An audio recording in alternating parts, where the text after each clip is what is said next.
बिहार में election commission के जरिए एसआईआर यानी कि स्पेशल इंटेंसिव रिवीजन किया गया, जिसके बाद एक बड़ा विवाद और तनाज़ा खड़ा हुआ।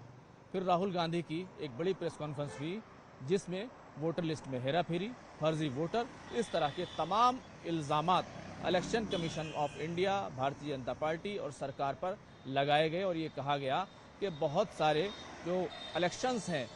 उनकी चोरी हुई है, वहाँ पर वोट चोरी हुई है। अब ये मुद्दा पूरे देश में और बड़े पैमाने पर गरमाने जा रहा है और इस पर आपको आने वाले वक्त में अगले जो 2-3 महीने हैं उनके अंदर बहुत ज़्यादा सियासत, राजनीति होती हुई दिखाई देगी। बहुत सारे बयानान और बहुत सारी रैलियां, बहुत सारे मशाल जुलूस, हस्ताक्षर अभियान, ये तमाम तरह की चीज़ें आपको होती हुई दिखाई देंगी। यानी कि कुल मिलाकर अगर ये कहें कि ये जो मुद्दा अभी इस पूरे मानसून सेशन में, जो पार्लियामेंट का मानसून सेशन चल रहा है, उसमें मानसून सेशन में कोई कामकाज नहीं हुआ और लगातार एसआईआर पर चर्चा की मांग होती रही, इसको वापस लेने की मांग होती रही, मामला सुप्रीम कोर्ट में भी गया, चुनाव आयोग की तरफ से बार बार कई तरह की सफाइयां दी जाती रही और ये भी कहा जाता रहा कि राहुल गांधी और जो विपक्ष के लीडर हैं वो इस पूरे मामले में लोगों को गुमराह करने की कोशिश कर रहे हैं। अब ये मामला क्यों गरमाने जा रहा है? ये 2-3 महीने जिनके लिए मैं कह रहा हूं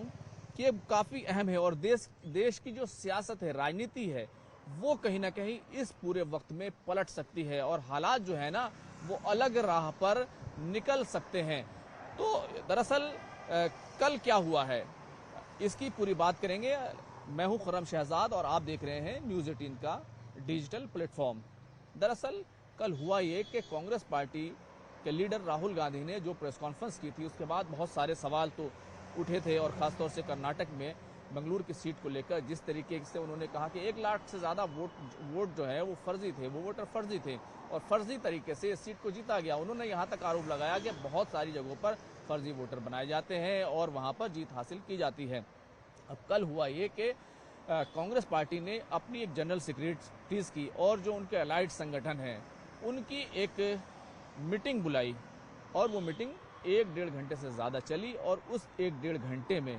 कांग्रेस पार्टी ने बड़ा डिसीजन लिया और ये डिसीजन ये लिया कि इस पूरे कैंपेन को देशव्यापी अभियान में बदला जाएगा और ये देशव्यापी अभियान बनाने के लिए कांग्रेस पार्टी जो है कई तरीके जो है वो अपनाने जा रही है। हम आपको बताते हैं कि दरअसल जो कई तरीके हैं, यानी कि जो राजनीतिक पार्टियां जिस तरीके से अभियान चलाती हैं, उन अभियानों में क्या होता है, रैलियां की जाती हैं, लोगों तक जाया जाता है। तो कुछ ऐसा ही अभियान जो है वो शुरू होने जा रहा है।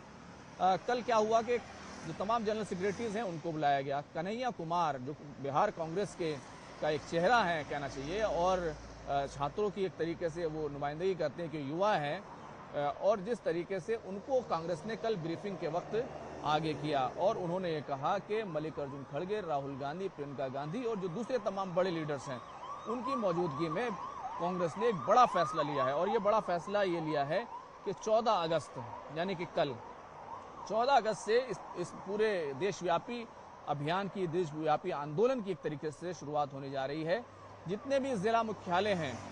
वहां पर कांग्रेस पार्टी के जो वर्कर्स होंगे वो मशाल जुलूस निकालेंगे और वो कहीं ना कहीं सरकार को क्रिटिसाइज करेंगे और ये बताने की कोशिश करेंगे जो सरकार चल रही है वो चोरी के वोट से चल रही है और जो बहुत सारी सरकारें हरियाणा और महाराष्ट्र की जैसी सरकारें बनी हुई हैं वो चोरी के वोट से बनी हुई हैं और अब इस्तीफा मांगा जाएगा सरकार का और उन तमाम सरकार में जो तमाम जो लीडर्स जीत कर आए हैं उनको कहीं ना कहीं घेरा जाएगा। दूसरा जो बड़ा फैसला है वो कांग्रेस पार्टी ने ये लिया है कि 22 अगस्त से 7 सितंबर तक जो है राज्य स्तर पर जो है जो आंदोलन है वो चलाया जाएगा और इसमें एक नारा दिया जाएगा, वोट चोर गद्दी छोड़। यानी कि सीधे तौर पर अब कहीं ना कहीं इलेक्शन कमीशन, सरकार सब पर एक प्रश्न चिन्ह लगाने की तैयारी है और उसके अलावा तीसरा जो बड़ा फैसला है वो 15 सितंबर से लेकर 15 अक्टूबर तक एक हस्ताक्षर अभियान चलाया जाएगा जिसमें लोगों से एक तरीके से समर्थन जुटाने की कोशिश की जाएगी और इस मुद्दे को बड़ा करने की कोशिश की जाएगी। हालांकि आपको मालूम है कि पहले ही इस पूरी कहना चाहिए इस पूरे विवाद में राहुल गांधी और कांग्रेस पार्टी जो है वो पहले ही एक वेबसाइट लॉन्च कर चुके हैं और उस पर लोगों से अपनी राय मांगी जानी जो है वो शुरू कर चुके हैं। तो कुल मिलाकर बिहार में इलेक्शन होने वाला है। राहुल गांधी 17 तारीख को बिहार जा रहे हैं और वहां पर वो इस तमाम मुद्दे को गरमाने वाले हैं और जो अधिकार है, वोटर अधिकार जो है, उसको लेकर के वो कहीं ना कहीं सरकार को घेरने वाले हैं। तेजस्वी यादव जो इंडिया गठबंधन का हिस्सा है, वो पहले ही बहुत सारे खुलासे करने में लगे हुए हैं और वोट चोरी का आरोप लगा रहे हैं, जो